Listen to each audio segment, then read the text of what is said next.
Buenas tardes a todos. Queremos darle una muy cordial bienvenida a la ministra de Energía, María Fernanda Suárez. Quiero presentarla muy especialmente. La doctora María Fernanda Suárez es egresada de Administración de Empresas del CESA en Bogotá y tiene una maestría en políticas del Georgetown en Estados Unidos. Creemos que este momento es muy especial para nosotros porque tenemos la oportunidad de que la ministra nos plantee un poco las realidades relacionadas con el tema de las energías renovables. Y ya le hemos dicho previamente, tuvimos una sesión de trabajo previa a este momento, donde le decíamos, primero, que la Universidad del Norte tiene una vocación de seguir las energías renovables, que hemos estado haciendo actividades de investigaciones muy importantes relacionadas con esto, pero también le hemos dicho otras cosas. Le hemos dicho a la ministra que tenemos un equipo de estudiantes de primer nivel, que tenemos muy buenos estudiantes de la Universidad del Norte. ¿Es eso cierto o no? Sí. Entonces, con este final, entonces les quiero dar la palabra a la ministra de Energía para que nos acompañe entonces con su presentación. Bienvenida, ministra, y que esta no sea la primera vez que esté en la universidad. Esta es la primera vez que esté en la universidad, pero no va a ser la última. Muchas gracias, bienvenida. Bueno, buenas tardes a todos. Una hora difícil después de almuerzo. ¿Todos tomaron café? No, gravísimo, no mentiras.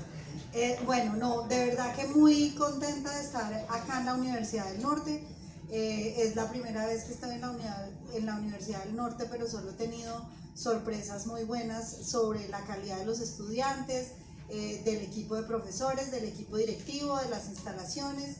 Y esta es el primer conversatorio que voy a hacer en universidades sobre el tema de transformación energética y lo que estamos haciendo desde el gobierno del presidente Duque en esta materia. ¿Y por qué escogimos la Universidad del Norte como el primer lugar para hacerlo? Porque en esta transformación energética la costa Caribe tiene la mayor oportunidad. Y ustedes que hoy en día son los estudiantes y que van a ser esos estudiantes que van a ser los que van a hacer esto realidad, tienen en sus manos una oportunidad que no pueden desaprovechar para esta transformación de la energía. Así que muy contenta de estar aquí con todos ustedes. Yo les voy a contar un poquito más para que sepan, digamos, de dónde vengo, porque soy administradora hablando de transformación energética. No soy ingeniera ni eléctrica ni electrónica. Tuve una vida de 10 años en el sector financiero, en donde lo único que conocía era el Excel, y no tocaba nada que fuera real, sino puros números y proyecciones y cosas.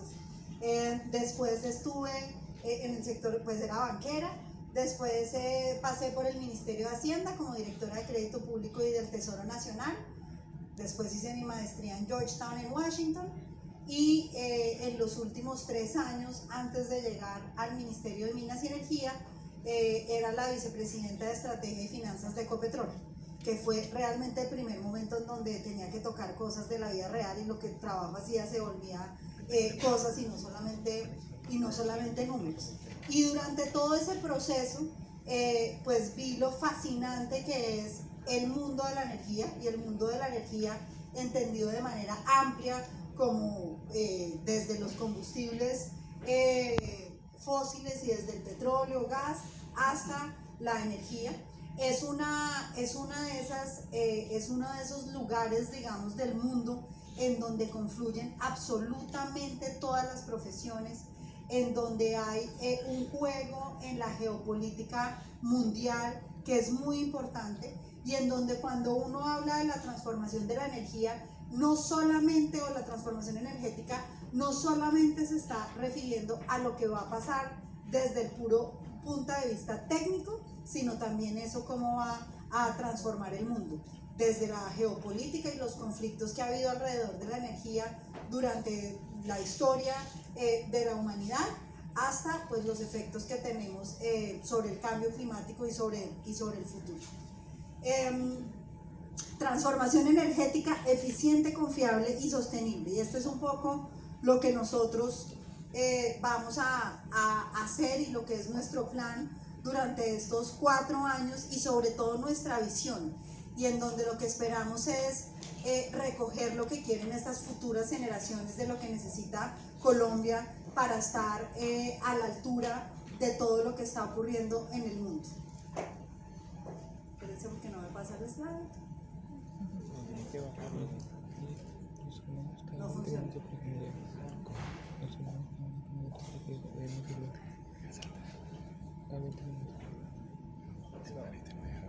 Se acabó la batería, como estamos un ingeniero aquí para control. No, esto no me lo arreglo porque si no, ahorita me funcionó perfecto, lo hice en ensayito. ¿Sí?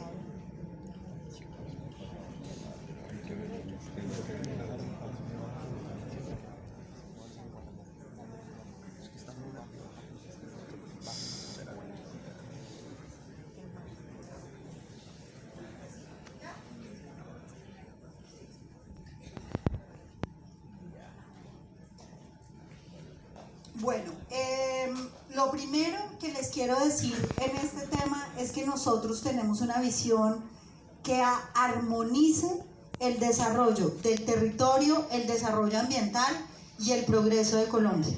Y eso son tres cosas que se pueden lograr.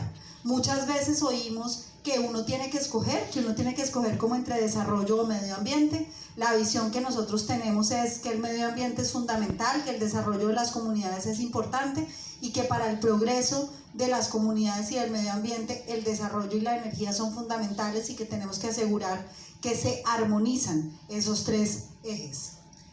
¿Qué es transformación energética? 4 ejes fundamentales. Generación limpia. Generación limpia, ¿por qué? Porque lo que nosotros queremos hacer es la introducción de las energías renovables no convencionales como sol, viento, biomasa, biogás, geotermia dentro de la matriz de generación energética. En Colombia hoy solamente tenemos menos de 50 megavatios de capacidad instalada a la red proveniente de estas fuentes alternativas. Y cuando nosotros vemos lo que está pasando en el mundo, pues realmente estas son las energías del futuro. Y como les dije, la costa Caribe tiene una gran oportunidad. Nosotros queremos pasar de estos cerca de 50 megavatios, que equivale a lo que necesita una ciudad como Ibagué, más o menos, para introducir al menos 1500 megavatios, que es lo que necesita más o menos Cali y Medellín juntas, para poder tener la confiabilidad que necesita ese sistema en energías renovables no convencionales. Gestión eficiente de la energía, y eso es un tema absolutamente fundamental. Casi siempre se nos olvida que dentro de todas las acciones que tenemos que hacer en aras de cumplir nuestros objetivos de desarrollo sostenible del Acuerdo de París 2021 es todo el tema de eficiencia energética. Acá tenemos toda una cantidad de acciones que les voy a contar a lo largo de la presentación de lo que vamos a hacer en los temas de eficiencia energética, en donde es muy importante el componente industrial. Es absolutamente fundamental cómo incluimos eficiencia energética dentro de las industrias y dentro de nuestras cadenas de producción, y el componente de consumo individual. No sé si ustedes saben, pero por la huella de carbono que producimos cada uno de nosotros, los colombianos, necesitaríamos sembrar 8 árboles por año para compensar la huella de carbono que generamos. Entonces tenemos que tener una absoluta conciencia de cómo utilizar eficientemente la energía. Un dato, por ejemplo, y ustedes que acá están llenos de ingenieros, sé que saben mejor que yo, y si después me llenan de estos datos me sirve un montón, pero el aire acondicionado consume 40% menos de energía a 22 grados centígrados que a 18 grados centígrados. Y son esas pequeñas acciones en donde uno no tiene que cambiar el nivel de comodidad con el que vive, pero sí está generando un impacto para el medio ambiente, que es muy importante. Mercado eléctrico. Colombia es un país que yo diría que el 90% de los que están acá sentados han vivido solo el mercado eléctrico actual. Pero antes de 1994, Colombia en los 90s tuvo un apagón que fue supremamente complicado. Teníamos la hora Gaviria, que fue cuando nos tocó cambiar el horario de Colombia, Y en ese momento, una de las cosas que se cambiaron de manera radical es que la expansión de la generación eléctrica estaba a cargo del Estado, y quien tenía que hacerse a cargo de muchas de las expansiones para poder generar suficiente energía era el Estado. Y también estaban quebradas las electrificadoras, mejor dicho, estaba quebrado todo el sistema y nada era sostenible. A partir de ese momento se hace la ley 142 y 143, que hace todo el marco regulatorio del servicio de energía, y a partir del cual se desarrolla un mercado que realmente funciona muy bien. Están separados las funciones de generación, la función privada, la función del regulador, el Centro Nacional de Despacho. O sea, está organizado de una manera bastante eficiente, y somos ejemplo para muchos países alrededor del mundo. Sin embargo, pues esta regulación no podía contemplar, hace 25 años que cumplimos, en el 2019 va a cumplir 25 años, pues no podía incorporar lo que serían las energías del futuro, como las energías renovables no convencionales. Entonces tenemos un reto muy grande, y es apalancándonos en lo bueno que tenemos hoy del mercado eléctrico. ¿Qué vamos a hacer desde el punto de vista regulatorio para poder estar al ritmo de lo que nos exige el cambio que estamos observando? Ustedes saben que con la cuarta revolución industrial que estamos viendo, la pendiente de cambio es la pendiente más acelerada que hemos visto en los últimos tiempos. Cuando uno se pone a ver, yo no sé si ustedes han visto una lista de los desarrollos tecnológicos que ha habido en los últimos 10 años. Pero bueno, el iPhone existe hace menos de 10 años. Y realmente es un elemento que los teléfonos inteligentes que cambiaron la vida. Lo que pasa, por ejemplo, con cómo fue disruptivo, o cómo está siendo disruptivo sistemas como Uber, que están cambiando la lógica del sistema de transporte, y que la gente dice, cuando una persona utiliza un vehículo individual, pues tiene el 75% o el 80% del espacio vacío, y todo esto va a moverse hacia una movilidad diseñada totalmente diferente. Lo que estamos viendo en energía es algo parecido a lo que vemos con estos tipos de cambios como Uber, como Airbnb, como Amazon, en donde realmente vamos a tener una disrupción. No solo desde el punto de vista de generación, porque casi todo el tiempo el debate se centra en cuál va a ser la fuente de generación de energía, si vamos a dejar de consumir combustibles fósiles, o vamos a dejar de utilizar térmicas de carbón para utilizar fuentes limpias, sino elementos fundamentales como por ejemplo blockchain. Blockchain va a permitir a futuro que cada usuario decida, por ejemplo, cuál es la fuente de generación de su energía. Va a tener una trazabilidad desde la generación hasta el usuario que hoy no tenemos. Y eso nos va a permitir, por ejemplo, en el control de pérdidas, pues un uso muchísimo más eficiente de la red. Todo el tema de Big Data y cómo vamos a poder aprovechar los medidores inteligentes para nutrir el sistema de información y poder aprovechar toda esa data.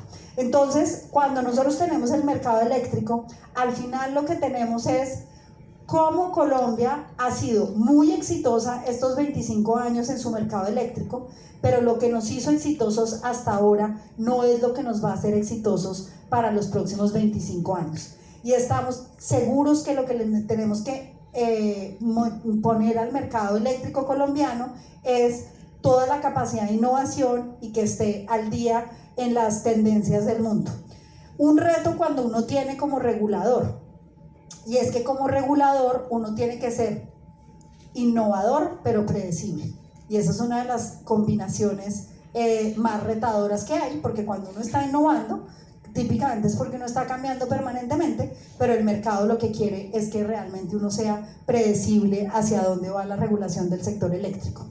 Nueva cobertura, y acá hay un tema absolutamente crucial para la equidad, que es otra de las banderas que nosotros tenemos y en lo que estamos trabajando fuertemente. Equidad, ¿por qué?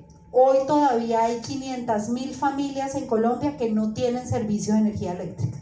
No hay. Yo creo que un servicio público que transforme la vida tanto como la energía eléctrica. Cuando uno tiene energía eléctrica, uno tiene conectividad, que hoy en día es absolutamente fundamental. La gente puede estudiar de 6:30 a 7:30 de la noche. Muchas de las personas que tienen sus propios negocios pues pueden terminar haciendo. Cambia la calidad de vida porque puede, por ejemplo, sustituir su estufa de leña por una estufa eléctrica, y eso le mejora su salud.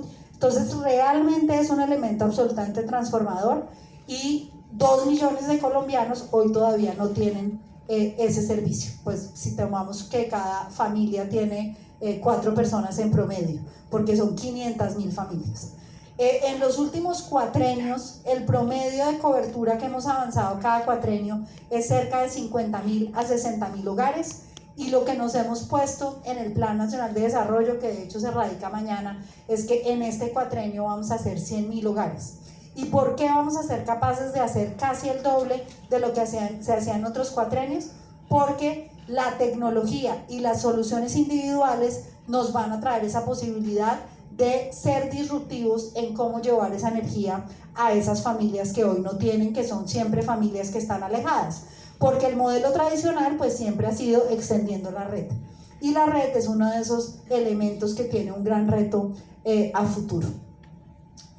En las renovables y en el tema de energías limpias, cuando uno tiene, y pues a mí me toca un poquito el rol de administrar esas 3 flechitas: gas natural, petróleo y energías renovables. Una de las cosas que uno tiene que tener en cuenta es que las energías renovables van a crecer de manera muy significativa, pero aún si la pendiente de crecimiento es muy alto, no van a ser todavía de acá por lo menos al 2030, que es lo que uno puede prever, 2040, ser capaces de sustituir la energía como fuente primaria de generación. Lo que se observa en los análisis que hay en el mundo sobre las tendencias de energía es que lo que uno debería esperar es que las energías renovables sean la fuente de generación del crecimiento de la demanda.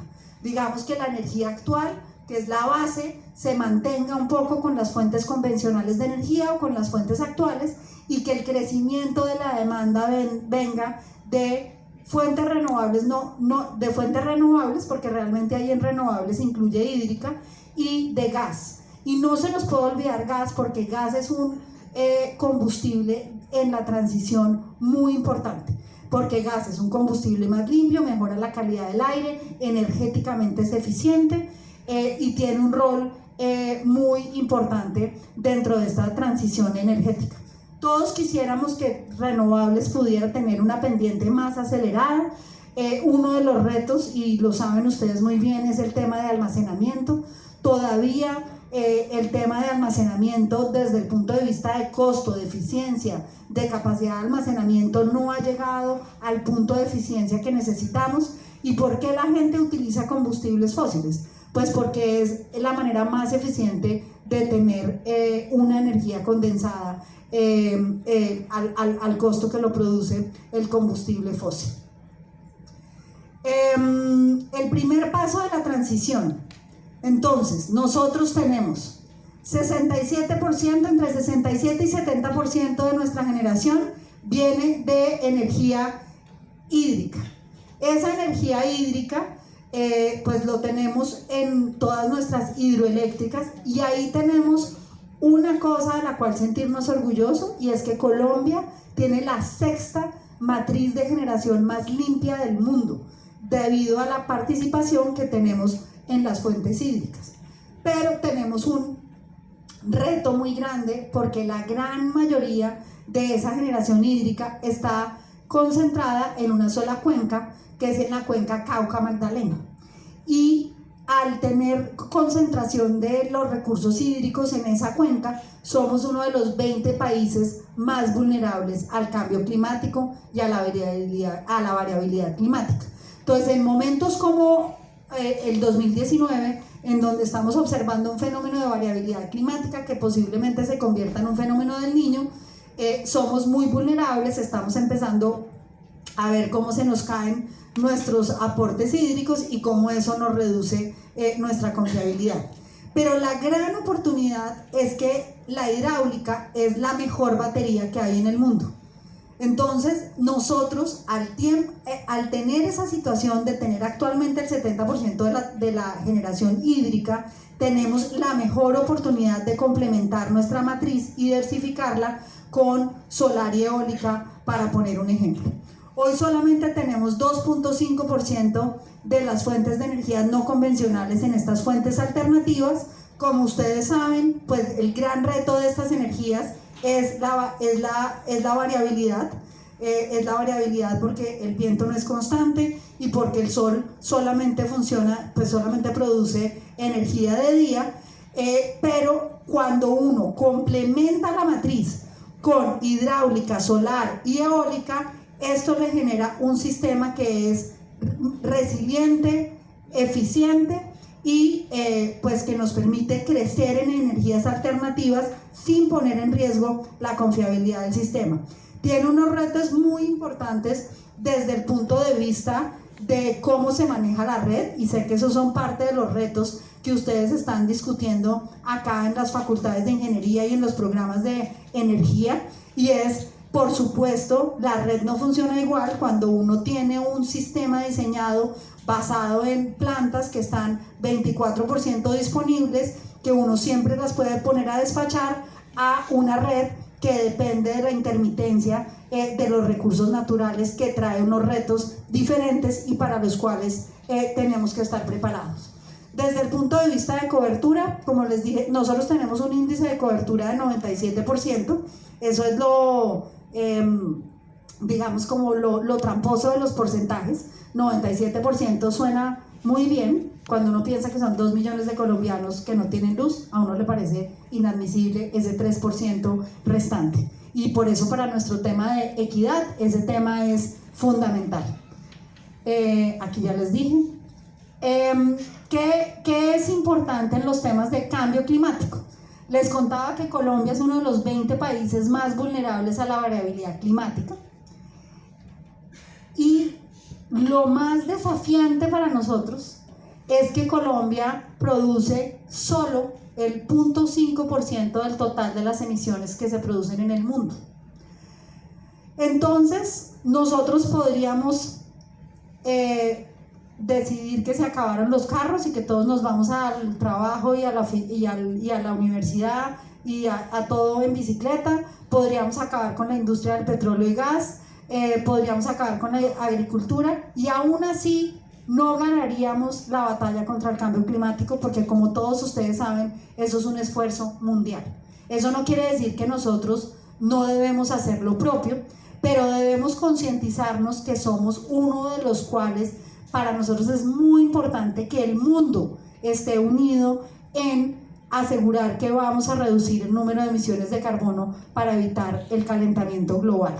Y acá tal vez una de las cosas que es más impresionantes es que cuando uno ve el total de emisiones de ese 0.5%, que son más o menos 250 millones de toneladas por año, las que emitimos en Colombia, el 35% de esas emisiones vienen de la deforestación, cerca del 25% vienen de la agricultura, 14% del sector minero energético y 10% más o menos del sector transporte.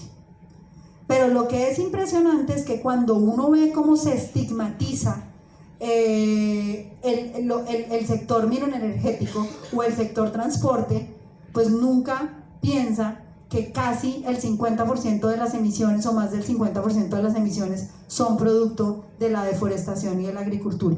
Y ustedes, que son todos o en su gran mayoría ingenieros que están en este negocio, una de las cosas que les digo es: nosotros que estamos en el sector eléctrico, que estamos en el sector energético, tenemos que ser quienes enseñamos a todo el mundo de qué se trata nuestro sector y lo fascinante que es, porque el campo que nosotros no llenemos lo llenan otros, y nosotros tenemos que mostrar todo lo que nosotros traemos, y que sin energía realmente no habría desarrollo. diamantes de la transformación energética. Y aquí está la gran oportunidad que es impresionante. Entonces, potencial eólico. Este es un mapa de calor, por supuesto, y donde ven estos, pues es donde hay más potencia. En términos de viento, esto es, el naranja fuerte es de 12 a 13 metros por segundo de la velocidad a la que giran las turbinas, y esto es el doble que el promedio mundial, y esa es la oportunidad que tenemos acá en toda la costa caribe. Por supuesto que lo que estamos viendo hoy en día es una cantidad de proyectos, y ahorita les voy a contar de eso, todos en territorio, todos en tierra, pero lo que vemos en el mundo es que hay grandes avances de turbinas eólicas puestas sobre el mar, puestas costa afuera, y también incluso proyectos solares flotantes sobre agua. Así que aquí pues hay una oportunidad gigantesca para la zona, y como pueden ver, pues realmente todo el potencial está acá. Acá hay unas zonas en donde hay potenciales de viento, pero cuando uno ve pues esta proporción, es impresionante la oportunidad que tiene la región Caribe en esta transformación energética. Y desde el punto de vista de luminosidad, pues pasa algo muy parecido. Nosotros tenemos acá en Casanare, en Tolima, en Santander, algunos puntos en donde hay una gran oportunidad, pero nada se compara con lo que vemos acá en Atlántico, Magdalena, Cesar y Guajira. Entonces, esto que nos dice, y es que, y ahora que les doy esos datos les voy a decir, la suma de potencial de recursos solares y eólicos en Colombia es mayor que el potencial hídrico. O sea, si nosotros sumamos todo el potencial solar y eólico, tenemos más potencial que el potencial hídrico. Sin embargo, somos un país que, aunque hay muchos otros países que han introducido la generación de energías renovables, pues Colombia ha sido más lento, digamos, en esa incorporación de energías renovables. Nosotros tenemos 3 ejes: competitiva y eficiente. Porque es importante que sea competitiva y eficiente. La energía, primero, nos afecta al bolsillo de todos, porque todos pagamos nuestra cuenta de energía. Espero que todos muy cumplidos con Electricaribe. Pero sí afecta el bolsillo de todos, y es muy importante desde el punto de vista de competitividad para las empresas. Hay muchas empresas que son intensivas en energía y que uno de sus factores por los cuales deciden que ponen su planta en un sitio o en otro es por el costo de la energía, y eso hace grandes diferencias desde el punto de vista de competitividad. Así que esa es una de las cosas que para nosotros es muy importante. Confiabilidad y acceso. Siempre hay un dicho que dice que no hay energía más cara que la energía que no hay. Entonces, asegurar que nosotros, a pesar de que haya fenómeno del Niño, a pesar de que haya un problema en las redes, nosotros siempre tengamos la disposición de energía, es un tema fundamental, y es uno de esos retos que nosotros tenemos en la introducción de renovables no convencionales, porque, como dijimos, son energías intermitentes que requieren unos ajustes para poderlos incorporar dentro de nuestra matriz de generación. Y acceso, porque desde el punto de vista de equidad, pues lo que realmente queremos es que todos los colombianos tengan energía. Y uno de los temas más importantes es que sea sostenible. Al final estamos construyendo la matriz del futuro, estamos construyendo la matriz con la que probablemente sus hijos vayan a poder prender la luz o poder prender sus equipos, y eso tiene que ser en armonía con ese desarrollo, pero en absoluta conciencia de que nosotros vamos en un camino de hacerlo sostenible con las comunidades y con el medio ambiente. Acá, entonces, tenemos todo un plan de electrificación rural, y en este tema de electrificación rural les diría que en Cesar, Guajira y Magdalena tenemos otros sitios del país como Chocó, algún pedazo en Cauca, en donde tenemos los menores índices de cobertura.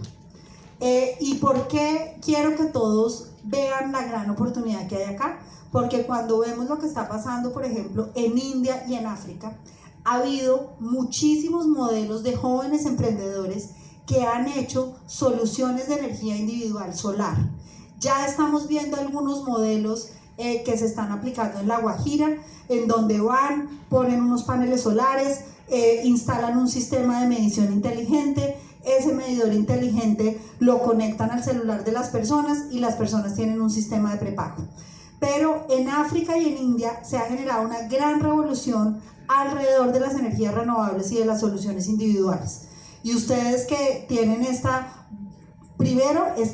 potencial de recursos tan grandes y también una oportunidad para contribuir a que este sea un país más equitativo, tienen una oportunidad muy bonita de hacer sus propios negocios y un emprendimiento alrededor de estas generaciones individuales. En electrificación rural, pues vamos a hacer esta meta de 100.000 nuevos usuarios que tengan energía. Esto lo haremos a través de extensión de las redes y también lo haremos a través de estas soluciones individuales.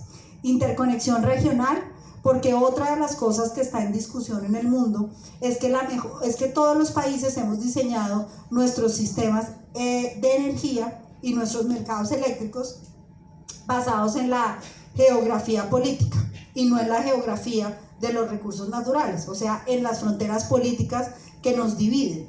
Y si uno piensa cómo es el mejor uso de los recursos, es que si por ejemplo nosotros construimos una matriz regional, es posible que tengamos una mayor eficiencia por la complementariedad que nos podamos dar, por ejemplo, entre Ecuador y Colombia. Cuando hay fenómeno del Niño en Colombia, en Ecuador hay buenas lluvias y Ecuador nos podría dar parte de su energía y viceversa en otros momentos. Entonces se piensa muy distinta las fuentes de generación de energía regional que las fuentes de generación cuando tiene fronteras políticas. Tiene el reto de que una disputa política no ponga en riesgo la confiabilidad. Plan de expansión en generación y transmisión eléctrica.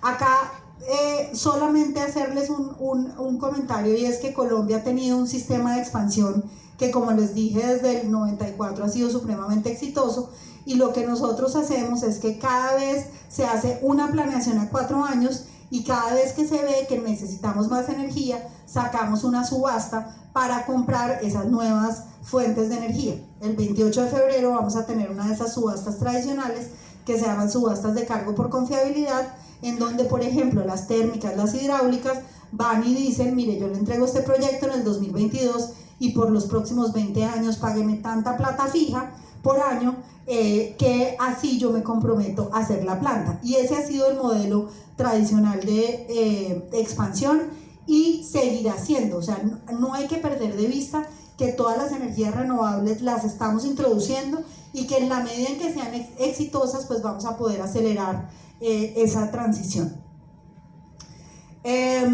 Capacidad de almacenamiento de energía en el sistema. Este es un tema crítico. El tema de las baterías desde el punto de vista tecnológico todavía tiene mucho por avanzar, sobre todo en el pedazo de costo. Sigue siendo muy costoso el sistema de baterías, pero ya introdujimos en la regulación las baterías dentro del sistema de transmisión y regulatoriamente vamos a incluir las baterías como uso a lo largo de toda la cadena. Las baterías son uno de esos elementos que empiezan a retar el mundo como nos los imaginamos en el mercado eléctrico, en donde está separado en generación, transmisión, distribución y comercialización, porque la verdad es que la batería puede ser parte de cualquiera de los segmentos de la cadena. Entonces empezamos con las baterías dentro de transmisión, pero las baterías van a ir introduciendo ese desarrollo adicional. Ciudades energéticas inteligentes. Aquí hay dos elementos que son fundamentales cuando uno ve cómo contribuir de manera, digamos, rápida, decidida, ágil a la reducción de emisiones de carbono. Lo más disruptivo es la movilidad. En la medida en que nosotros nos movamos a movilidad eléctrica, pues vamos a generar un impacto mucho más grande, y para movernos a movilidad eléctrica hay muchas cosas que hay que rediseñar en las ciudades. Ustedes vayan y carguen un carro con energía pues en cualquier lugar de Barranquilla, seguramente debe ser muy difícil, y uno tiene que, en el parqueadero también tiene que haber dónde cargar. O sea, desde el punto de vista del diseño urbano es muy importante, y todo el tema de ciudades inteligentes desde el punto de vista de los servicios públicos, semaforización, alumbrado público, todo lo que tiene que ver con el diseño de edificios, de cómo se hace ese diseño para poder utilizar la energía de manera muy eficiente.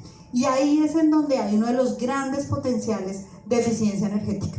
Hay, por ejemplo, un gran debate de los aires acondicionados individuales frente a los sistemas de aires acondicionados centrales y el nivel de eficiencia que generan.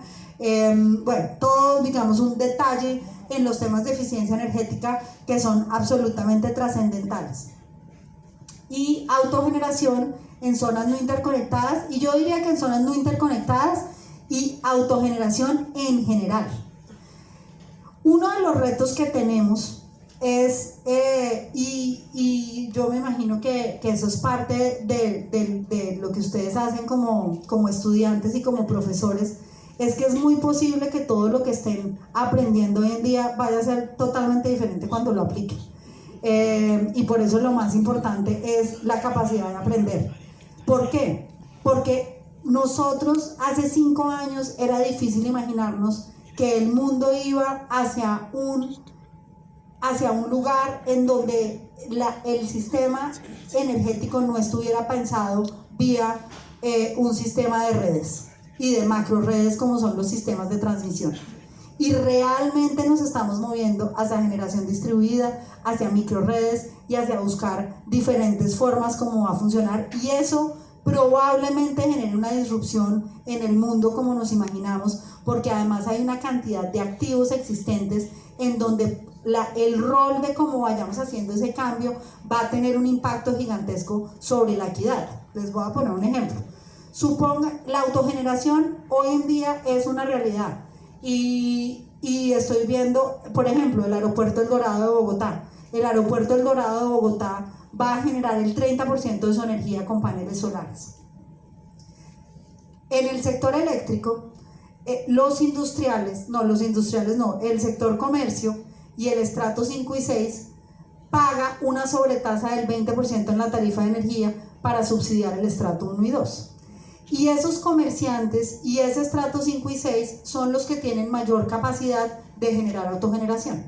Si todos se desconectan de la red porque están generando autogeneración, ¿quién va a pagar por esa energía? Pagaría la gente que tiene menos recursos, y eso es algo que no se puede permitir, porque no se puede por un tema de equidad.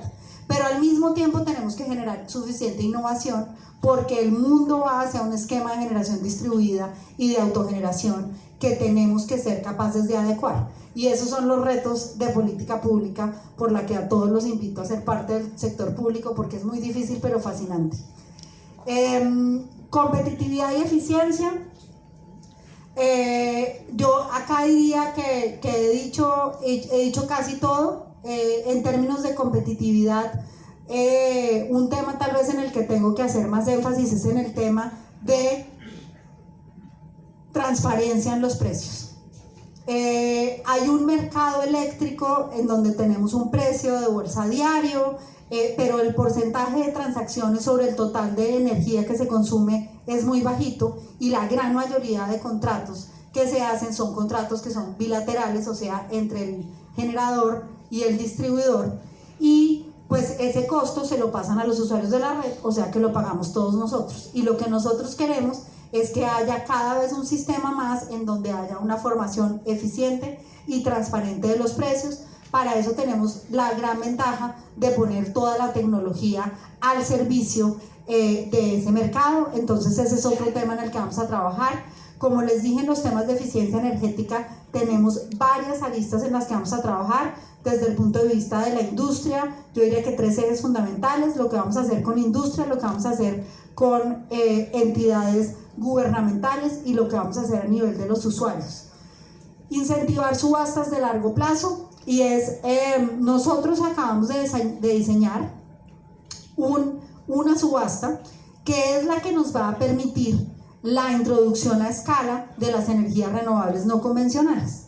Esa primera subasta va a ser el 26 de febrero del 2019 y nos va a marcar un hito muy importante en lo que vamos a poder hacer en la introducción de grandes proyectos. Recibimos esta semana los proyectos inscritos para esa subasta. todavía es solamente la precalificación de esos proyectos y realmente el 26 de febrero vamos a saber quiénes pusieron garantías y en dónde se cruza la oferta y la demanda. Va a ser importante, uno, por saber la expectativa de precio de largo plazo del mercado, dos, por ver la verdadera posibilidad de que estos proyectos a gran escala se hagan en Colombia y así empezar este camino de la transición energética. Y de darse, pues genera unas inversiones muy importantes. Nuestra meta es introducir al menos 1.500 megavatios de estas energías alternativas. Esos 1.500 megavatios son unas inversiones aproximadas entre 1.300 y 1.500 millones de dólares, o sea, entre 4 y 6 billones de pesos. Son proyectos para entrar en el 2021, o sea que son proyectos que se van a empezar a construir ya y a empezar a generar empleo ya. Y la buena noticia es que se presentaron 22 proyectos y de esos 22 proyectos, 15 son en la costa Caribe, 8 en Atlántico, 4 en Guajira, 2 en Cesar y 1 en Córdoba. Entonces, el gran potencial de estas energías, de generar empleo, de generar transformación, de generar toda una dinámica nueva alrededor de estas energías, está en la región Caribe. Sostenible, nosotros tenemos, ya les voy a hablar de eso, pero tenemos un plan completo de cómo mitigar el impacto del sector mineroenergético de cara al cambio climático. Todo el tema de infraestructura para llevar la energía a los hogares, porque les voy a dar un ejemplo. Nosotros tenemos 1 millón de colombianos que cocinan hoy con leña. Todas las emisiones de leña pues tienen unos efectos supremamente complejos sobre la calidad del aire y sobre la salud pública. Además de que generan, no son un porcentaje importante, pero pues también generan efectos sobre la deforestación. Y lo que les mencioné de las subastas de energía a largo plazo para incentivar la entrada de las renovables. Tenemos un tema que es absolutamente fundamental y a lo que los invito a que estén muy pendientes. Y es que, así como nosotros queremos hacer un tema de sostenibilidad, en donde el tema de acceso es fundamental para la equidad, en este gobierno estamos absolutamente convencidos que la mejor manera de transformar una sociedad, que la mejor manera de progresar es generando riqueza. Y generando riqueza vía generando oportunidades de trabajo y vía generando emprendimiento y los propios negocios. No hay nada más enriquecedor para uno que lo que uno logra generar. Y acá en emprendimiento hay una oportunidad única. Vamos a sacar un premio. Impulsa es una agencia del gobierno que se dedica a impulsar el emprendimiento. Y va a haber un premio que vamos a lanzar entre marzo y abril, todavía no sé exactamente la fecha, alrededor de aquellos emprendedores que nos generen soluciones disruptivas, por ejemplo, para los retos que tenemos de acceso. No sé si ustedes, alguno ha visto, pero en Estados Unidos hace más o menos 8 años lanzaron un premio y era que aquel persona que llevara un computador con determinadas características que costara menos de $100 se ganaba un premio determinado. Y con las ideas que les he contado de los problemas de acceso que tenemos a energía y las oportunidades que hay, pues basado en ese concepto estamos generando esto porque queremos que vengan nuevos participantes del mercado, que los jóvenes sean parte de esta transformación y que generemos mucho empleo, riqueza e innovación para Colombia.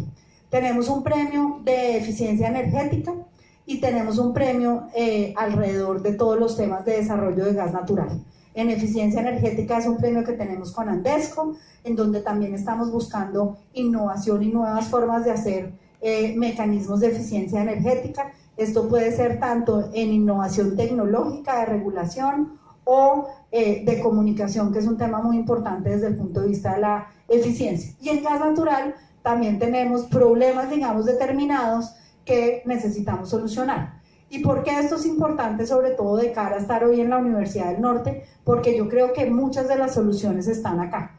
Y es ese momento en donde los que hacemos la política pública decimos, hay mucha gente que está estudiando estos temas y que seguramente va a poder poner todo su conocimiento al servicio de las soluciones que queremos generar. No todas las soluciones vienen del resto del mundo, hay muchas cosas que nosotros están absolutamente platanizadas y las necesitamos hacer a nuestra medida, y aquí hay una gran oportunidad de contribuir a soluciones que son para el país y para la equidad de los colombianos. Ciudades energéticas, eficiencia energética a instituciones públicas y privadas. Vamos a empezar por los edificios públicos. Los edificios públicos consumimos un montón de energía y vamos a hacer todo un programa de eficiencia en las edificaciones públicas. Estoy empezando por el Ministerio de Minas y Energía, porque uno siempre tiene que empezar el ejemplo por casa. Industria eficiente, y aquí estamos viendo varios fenómenos. Por ejemplo, Ecopetrol decidió implementar, Ecopetrol es si fuera una ciudad, sería la sexta ciudad que más consume energía en Colombia. Y Ecopetrol está poniendo plantas solares en sus campos de coproducción de petróleo como fuente de generación de la energía. Y los invito a ver un comercial que salió ahora, que fue el Super Bowl el domingo, de Budweiser, de la cerveza. Busquen Super Bowl Budweiser, no les voy a contar el comercial, pero para que se lo vean en YouTube, porque realmente le muestra a uno el mundo corporativo hacia dónde va. Pues miren, una cerveza y una charla de energía les tiene que dar curiosidad por lo menos. Movilidad eléctrica, como les dije, el tema de movilidad es un tema absolutamente crítico. Si nosotros queremos realmente contribuir como ciudadanos, el tema de movilidad es fundamental. Andar en un carro solo pues genera un impacto gigantesco. Y la transición de combustibles fósiles. ¿Y cuándo se va a acabar el petróleo? Realmente el petróleo se va a acabar cuando... ¿Y cuándo se va a acabar el petróleo? Realmente el petróleo se va a acabar cuando la movilidad eléctrica sea una realidad y para todos sea tan económico ir en un vehículo eléctrico como ir en un vehículo de combustión fósil. Ahí hay unos retos muy grandes porque en otra conferencia en la que estuve, pues una de las cosas más difíciles es, por ejemplo, la aviación y cómo vamos a sustituir el combustible que necesita la aviación, porque nos falta mucho desarrollo desde el punto de vista tecnológico para que un avión ande con energía solar. Y me dieron un dato que me pareció impresionante, y es que el 80% de la población mundial nunca se ha montado en un avión, y de ese 80%, más o menos entre 2 y 5 millones de personas en el mundo se montan cada año por primera vez a un avión. Y eso lo que significa pues es que va a aumentar, digamos, la demanda por aviación de manera significativa. Eso lo dicen los que defienden que el petróleo no se va a acabar porque el mundo lo va a necesitar mucho tiempo. Pero sí hay un debate muy grande en donde realmente cuándo es que vamos a dar esa sustitución. Y me gusta mucho una frase para cuando se va a acabar el petróleo, y es que dicen que la edad de piedra no se acabó porque se acabaron las piedras. Entonces realmente esa sustitución se va a dar cuando la movilidad eléctrica sea tan eficiente, y el reto es almacenamiento y obviamente que autosuficiencia, para que se pueda dar un cambio con una pendiente muy fuerte en el tema de transporte público. Automatización, pues todo el tema de automatización es crítico. La cantidad de energía que se pierde por automatización pues es muy fuerte. Y alumbrado público. Entonces les estaba contando de la subasta de largo plazo, un total de 27 empresas, y aquí es muy importante porque están viniendo agentes nuevos, que eso es algo que también nosotros queremos promover para que haya mejores precios.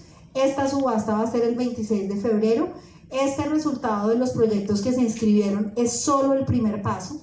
Ojalá que avance tan bien como empezó, pero uno solo podrá saber los resultados reales el 26 de febrero. ¿Qué es importante acá?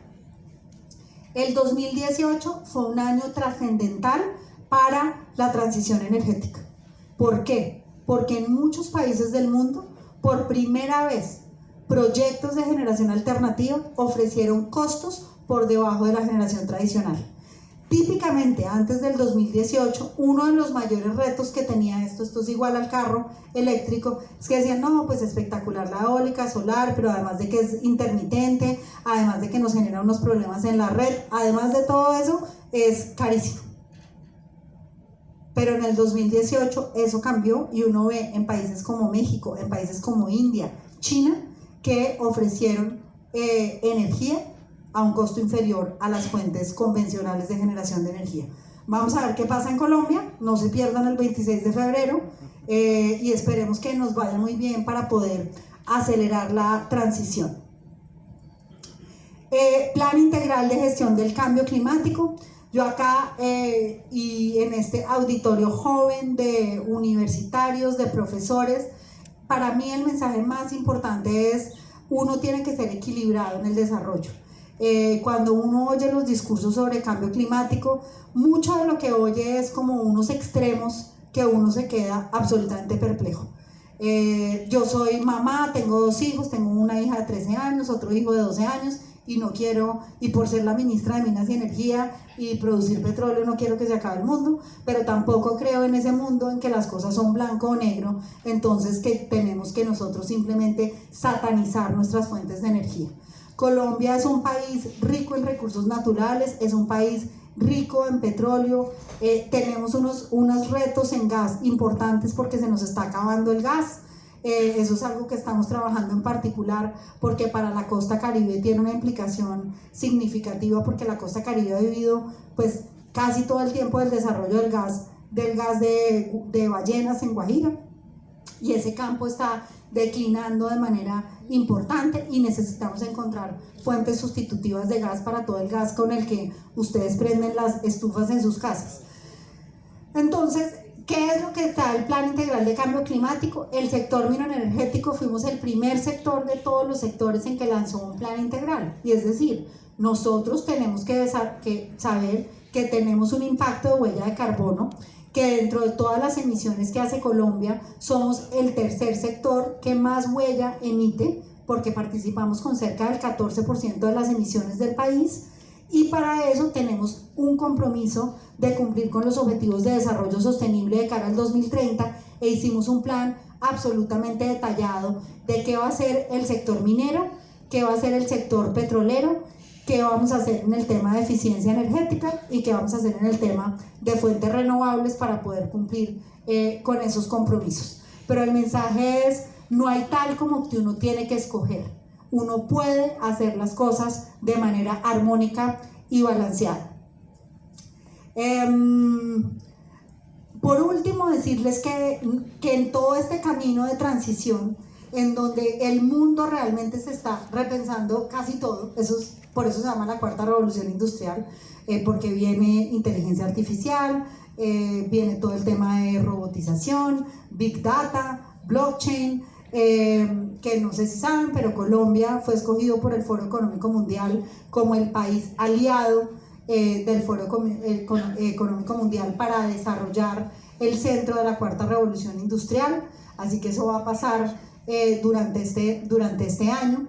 Y toda esa innovación de la tecnología exige una transición en la regulación, porque tenemos que preservar los cimientos de lo que está bien al tiempo que somos capaces de innovar. Y para trazar esa ruta de regulatoriamente cómo vamos a hacer la transición que nos lleve a esta transformación de nuestro sector, lo que vamos a hacer es que vamos a tener una misión de expertos que nos van a acompañar en la ruta, sobre todo en la ruta regulatoria, que es algo absolutamente fundamental.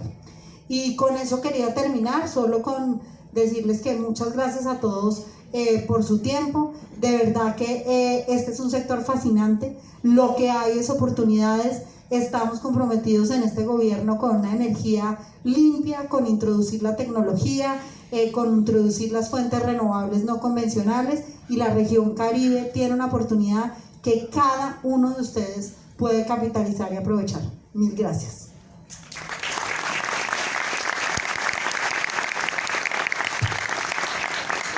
Ministra, muchas gracias por su participación en la tarde de hoy. Tiene un chance para preguntas. Entonces, vamos a hacer preguntas. Yo voy a dar el orden, la primera por acá, la segunda por allá.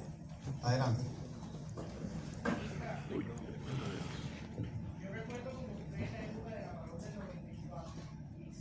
Claro que yo era chiquita, ¿no? El país ha tenido evolución en la generación eléctrica y eso ha permitido que tengamos un servicio estable. También soy financiero, no soy ingeniero, y he estado metiéndome hacia el desarrollo de proyectos de energías alternativas, específicamente en la parte solar.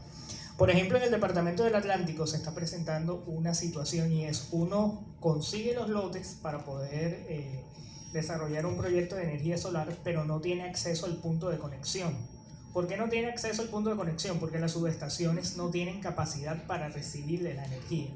Entonces se está presentando una situación en la cual el proyecto puede ser viable financieramente, hacemos la modelación y nos da precios por debajo del precio de bolsa, pero no tenemos una subestación que nos reciba la energía para poderla llevar al sistema.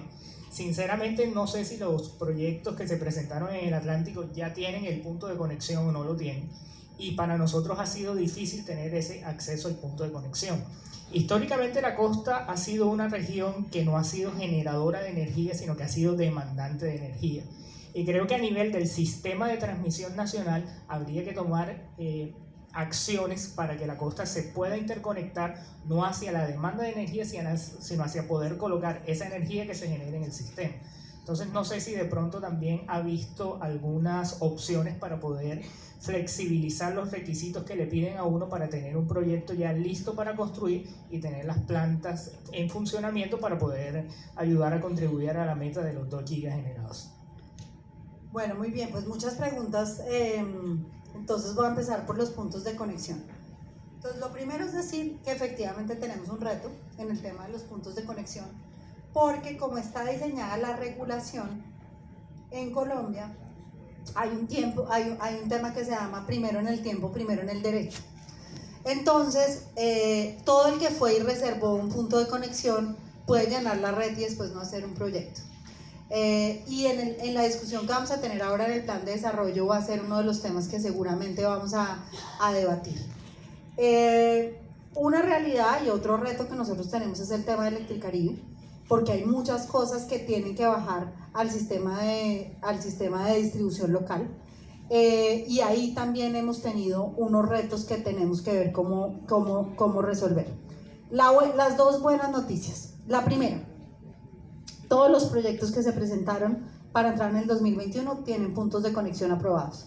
La segunda, estamos en este momento, ya se licitó, ya se aprobó y se va a construir una línea de transmisión que va desde la Alta Guajira hasta la Loma Cesar, y ahí se va a interconectar con el resto del país para traer toda la energía de la Guajira hacia el resto del país, o pues la Guajira y Cesar y toda esta zona.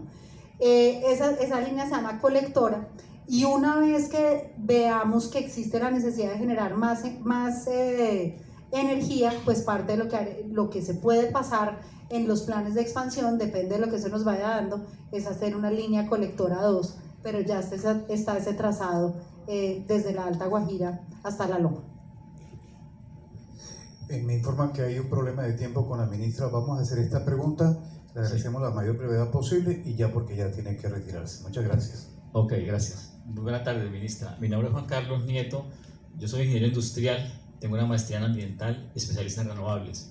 Le digo eso para darle simplemente la siguiente frase de cara a quitarle barreras a las renovables, y es que debemos deslicenciar la solar y eólica por lo menos. Es decir, que no tenga la barrera de la licencia ambiental, que muchas veces al proyecto, al empresario, tiene que ocuparse durante 6 meses, en el mejor de los casos 1 año, para tener licencia ambiental para que su proyecto siga adelante. Entonces, en ese sentido sería muy bueno. Ya hicimos una cosa, ya le quitamos diagnóstico de alternativas. Entonces ahora quitemos la licencia ambiental. Hay suficientes elementos técnicos ambientales aquí en la universidad, en la academia, para soportarlos a ustedes en el ministerio, para que efectivamente suceda y de todas maneras ayudar para que las renovables progresen mucho más rápido de lo que vamos progresando. Muchas gracias. Bueno, pues Juan Carlos, muchas gracias.